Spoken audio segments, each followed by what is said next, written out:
Welcome to another lesson in Introduction to the Middle East. Today we're going to talk about Muhammad and the founding of Islam. And to introduce today's lesson, I'd like to show you a short video clip that kind of gives a backdrop of Muhammad's world as he was growing up and before he received his revelations. I think it's very insightful. In Cairo, a muezzin calls faithful Muslims to prayer.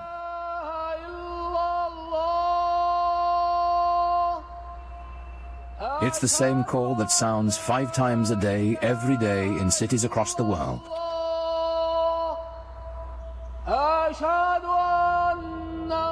Nearly a quarter of the people on earth respond to it, bound together by the enduring spirit of Islam.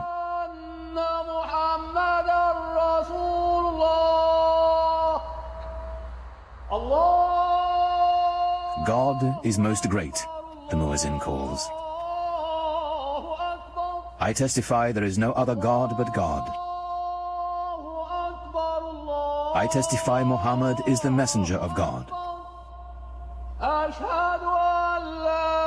Come and pray. Come and flourish.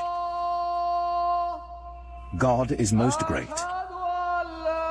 There is no God but God.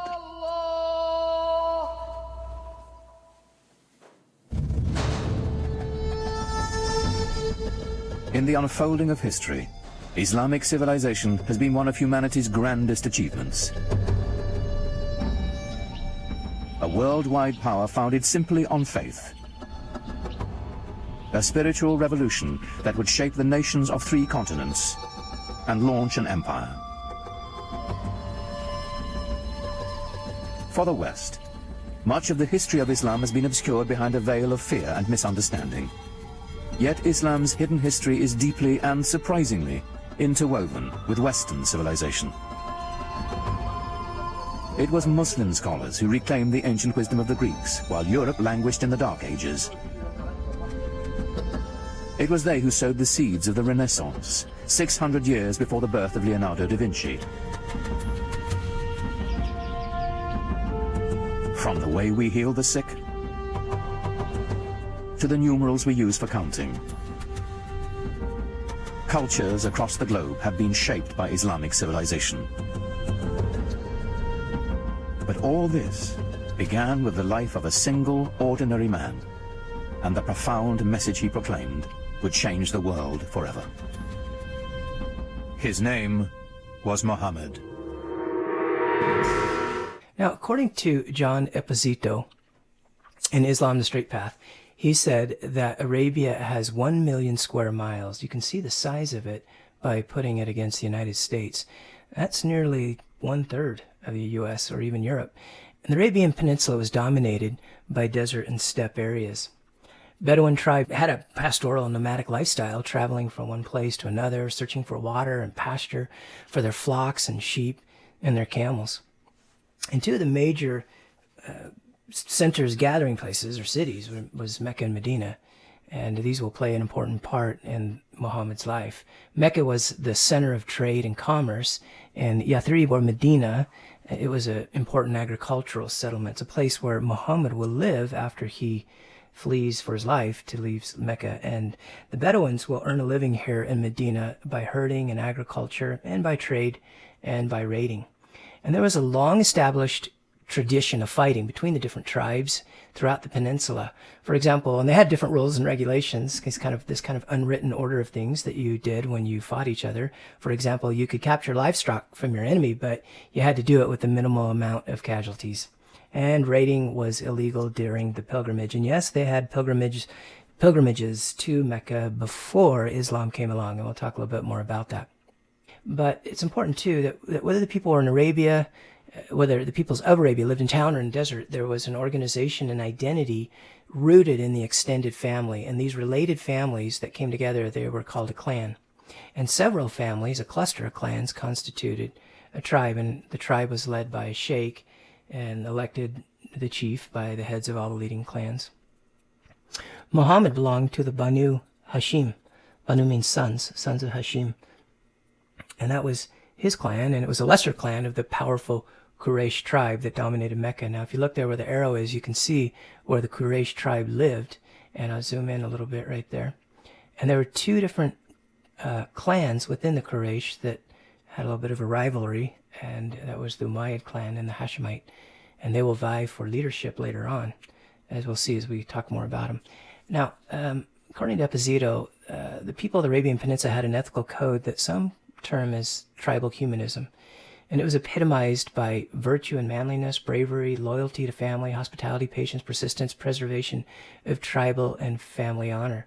And it's important to understand that tribal humanism tended toward egalitarianism, meaning they believed in a broader equality and sharing material goods and power within a tribe. I kind of see it as the Na'vi tribe on Pandora in the movie Avatar. Now, in contrast, trade-based societies, like what Mecca had become by the time Muhammad had grown up, these trade-based societies were more exclusive and restrictive about who received the material goods and the power within the tribe. And they exercised power derived from wealth through the control of trade. Mecca, in part, kind of became like the capital by Muhammad's day. And people like Muhammad, who was an orphan, would live a life sometimes like District 13.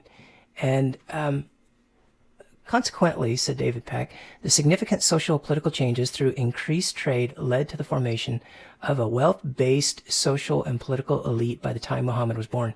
It was the Quraysh tribe that dominated trade.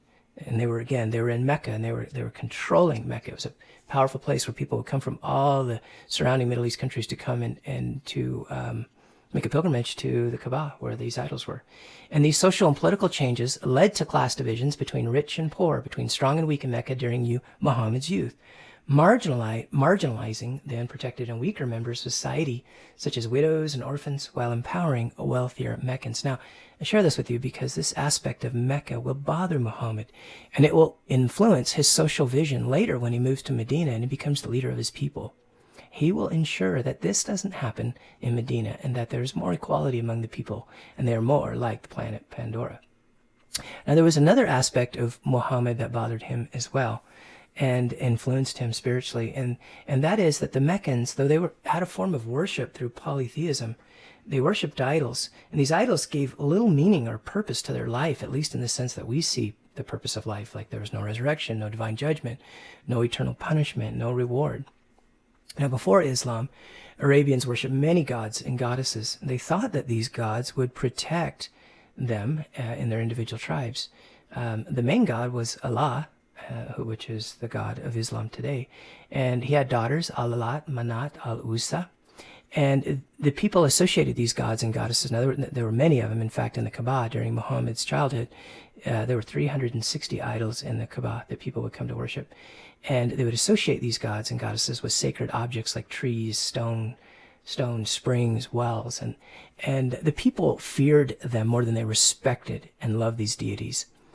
So they really worshiped their god out of fear more than they did love.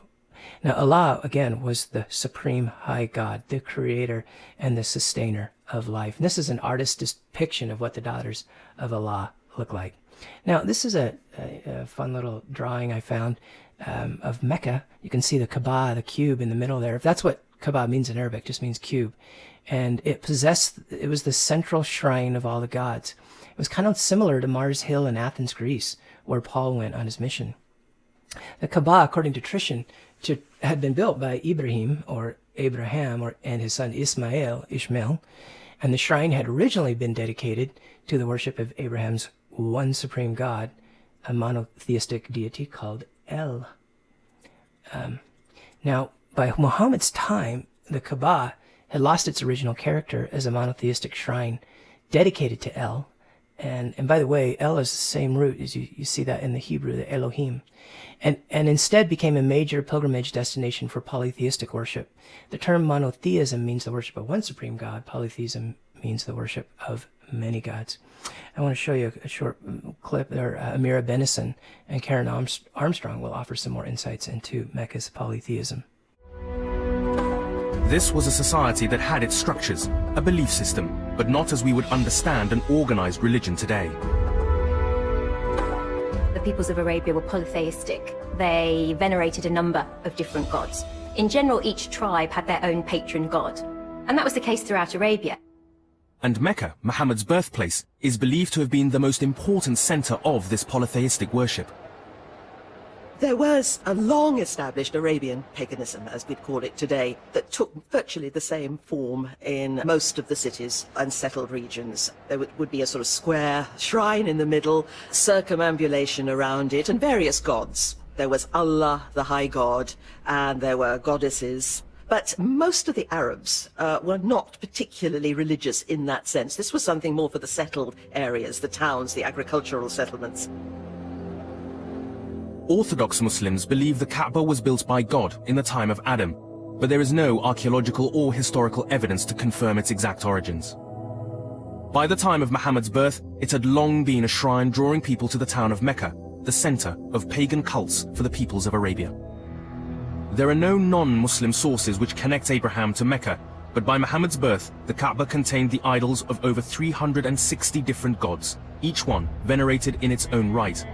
There was a special time of truce declared every year when all the hostile tribes could come to Mecca to circle the Kaaba and worship their gods without fear of conflict. This regular pilgrimage brought many people to Mecca, and that meant trade and wealth. The tribe Muhammad was born into, the Quraysh, controlled the running of the Kaaba and so were rich and powerful, although Muhammad's immediate family were not part of the ruling elite.